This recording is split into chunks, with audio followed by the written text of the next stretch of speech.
Hey, Tony DeWitt here, Missouri appellate attorney. I'm retired, and this is not legal advice. Everything I say is simply commenting on the law. And this will be what we're commenting on today.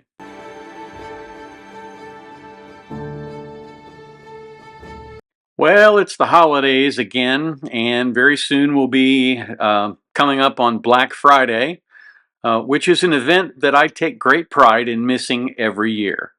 I sometimes have to indulge on Cyber Monday, but I absolutely stay out of the stores on Black Friday. Part of that is because I have this long-standing aversion to being trampled to death, and the other part of it is because I did it once many years ago to get a computer game for one of the grandchildren, and I probably still have PTSD from that episode. So the main thing I wanted to talk about today isn't Black Friday, but really can be a whole black month or black year that comes to you by virtue of not paying attention when you're online and when you are out shopping during the holiday season. Because it's the holidays, millions of us are out there using the income that we earned legitimately to buy our families gifts, and scammers are out there looking for ways that they can separate us from those funds.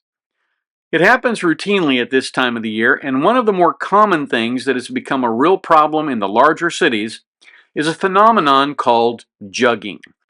Now, jugging is kind of a play on words with regard to mugging, but in spite of having researched this for an article that I wrote, among other things, nobody seems to have a really good explanation for how the term jugging got its name. But think of it as mugging that involves a bank. It's not a bank robbery, it's an after the bank robbery. In spite of the fact that nearly every merchant takes credit cards or debit cards, there are still some people out there who like to pay for things with cash. I don't know why that is, but they do it. In addition, there are people out there who like to give cash as Christmas presents. They like to put that money in an envelope and hand it to the person as a way of saying thank you. There is a danger in doing that. While money stolen out of your bank account or off your credit card can often be replaced, or your loss might be limited to only $50, if someone steals $1,000 out of your car while you're inside paying for gas, and yes, that happens routinely and they call that jugging too, you're going to be out $1,000. And even if you're somehow lucky enough for the thief to be caught, most of your money will probably have gone already to drugs and alcohol. You're not going to get any of that money back. So how does jugging work? Well, usually it involves someone staking out a bank and looking for someone carrying out a bag that they didn't carry in. Or maybe somebody with a big purse or a briefcase. Sometimes these people even work with an inside person who indicates to them by text message or some other means that they have an individual coming out with a large sum of money. The thieves then wait for the person to come out, they get into their car, and they follow them to their next stop. Now, if the person is unwise enough to leave their money in the car, well, they'll simply smash the window, grab the money, jump back in their car, and take off. If you're wise enough to have taken your money with you, then when you come back, there's going to be somebody that sneaks up behind you and snatches that briefcase or purse or otherwise assaults you. Several years ago in Houston, a Vietnamese lady who had taken out $1,800 to fly back home to Vietnam was horribly beaten and abused by a pair of joggers, a man and a woman, who were looking for a big payday. Now, they're both going to prison for a long time, but the money is long gone, and the poor lady didn't get to go back to her home country of Vietnam and visit relatives. So the best way to protect yourself in that situation is not to get cash. In that case, they had followed her from the bank, they saw that she had money in an envelope, and they tried to snatch her purse, but she was very strong and she held on to it, and basically this big man picked her up and slammed her down on the concrete and broke a number of her bones. So again, you want to avoid that. Don't get cash. If you have to pay for something with cash, take precautions. Get somebody to go with you. It's often the case that a person who is a predator will attack one person, but if he knows he has to fight two, he's probably not going to take the risk. And that's because they're not looking for a fight, they're looking for a victim. In states where it's legal to do so, have somebody who has a concealed carrier permit go with you. Make certain that you can ward off any threat that's going to come your way. Another favorite target of thieves is the ATM window. If you go to the ATM and you find that you can't put your card in, that's likely because there's a tap icon on that machine that would allow you to use the ATM card with a tap symbol. Often thieves will take out the card-based device with super glue and another credit card in order to keep you using the tap icon. Then when you're having trouble making the tap thing work, somebody will come in, they'll be very helpful, they'll show you how to use the machine, and then what happens is if you forget to close out the account, right? There's a little button that says, "Are you done?" or "Do you want another transaction?" And if you walk away, they'll simply step up behind you, act like they're putting their card in, and they'll tap that and they'll say, "Yeah, I want another transaction. I want all that lady's money." So again, it is a real problem and it's very prevalent around this time of year. Now, I want to point out that when you are accessing a bank through an ATM, you're dealing with banks and banking. That does run afoul of the federal law. You can be charged with a federal crime for using the wires, in this case the ATM, to effectively steal somebody's money. And if you can get the Secret Service interested in something like that, they can investigate it and they can prosecute it. But most of the time, when this happens, it's going to be a state police officer or a city police officer who investigates, if at all. And so, again, it's one of those situations where the horse is out of the barn and you can't get him back in. You're never going to get that money back once it's been stolen. And the reason you're not going to get that money back is because when you tap it with that card, it sees that as you having the authorization to make whatever transaction that you are making with the bank at that point. And because you are making that transaction and it's authorized, the bank doesn't have to refund the money that is stolen. Now, with the juggers and the people who are stealing after you leave the bank, that's very clearly not involving the bank itself unless there's somebody on the inside who's helping them. But even then, it's probably not going to be a federal crime since they're not stealing from the bank. So that's another situation where police are just not really going to be able to do much for you. It's not a federal crime like bank robbery is. It's a state-based crime. And in a lot of jurisdictions, if they're not stealing more than $1,000, the police don't have any real incentive to go and catch these people. Now, again, you have to be careful no matter what you do, but if you're using a ATM, you need to be aware of your surroundings, you need to be aware of who's around you, and if it looks like people are hanging around the ATM and not doing anything, find another ATM.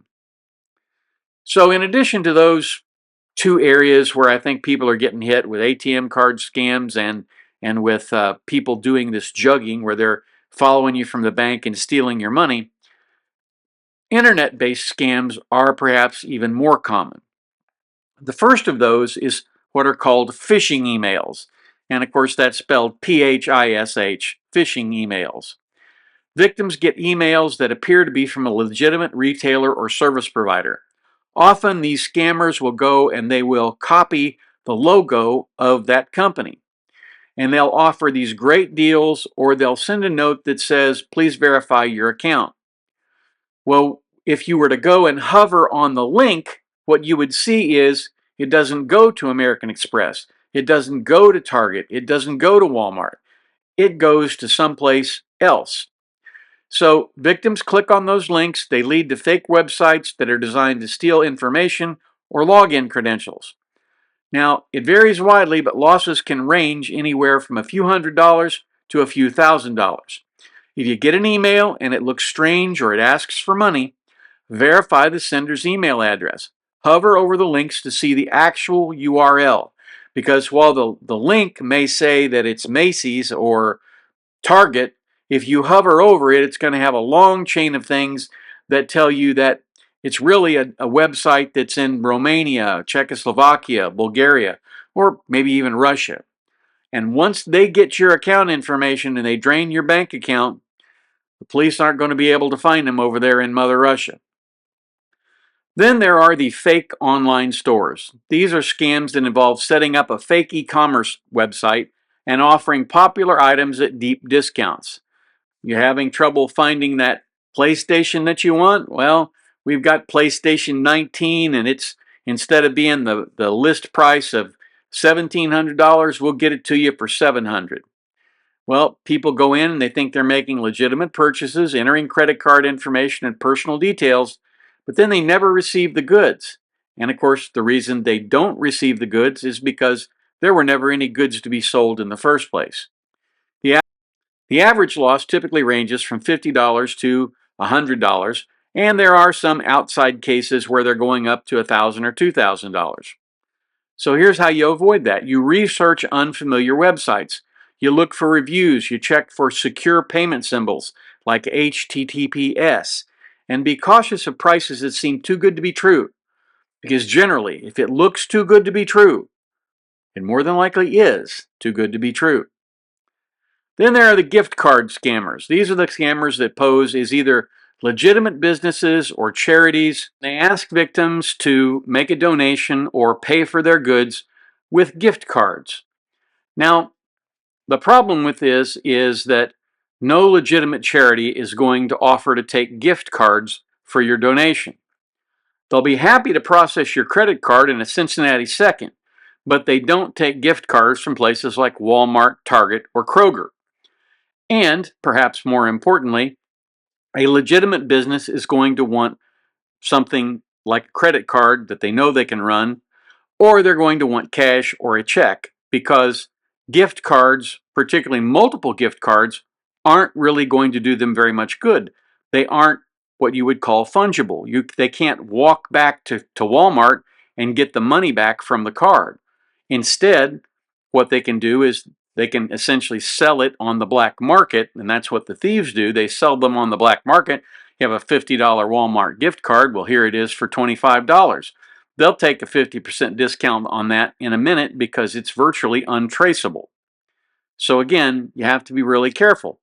If you purchase gift cards and you share the card numbers and the pins with the scammer, you're going to have lost that money. And losses can range from $100 to $500 or more depending on the number of gift cards that you buy. Be wary of any request for payment via gift cards. Legitimate businesses and charities don't operate that way. And then there are fake charities. Immediately after Katrina, there were people who set up websites and they misspelled some of the cities. They misspelled Gulfport, for example. They misspelled Katrina, for example. And they set up this charity, donate to the charity, Katrina. And they spelled it incorrectly. They bought that domain name. And sure enough, people looking to do a little good would sign on to that website and they'd put their money down, and these scoundrels would take that money and run.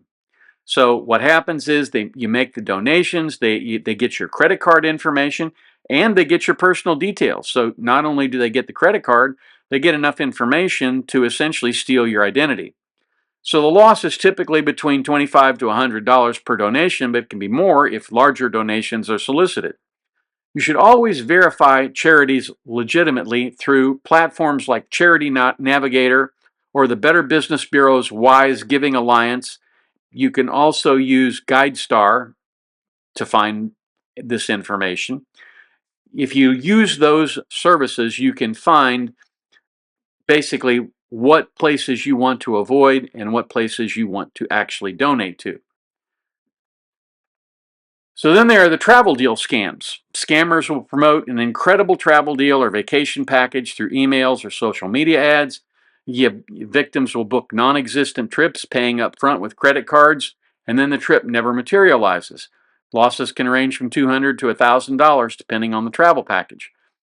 Here's a good tip, and thoroughly research any travel offer before you actually purchase. Now, one of the things that I have found very helpful is to use Expedia and Travelocity and places like that that are sort of travel aggregators. They will actually book cruises on different cruises and hold them and then resell them to you. They buy them at a discount and resell them to you, which will still be less than what you'd pay, for example, from Carnival or Royal Caribbean. I book my cruises through a place called vacationstogo.com. They haven't paid me to say that, and you should feel free to use that information or not as you see fit.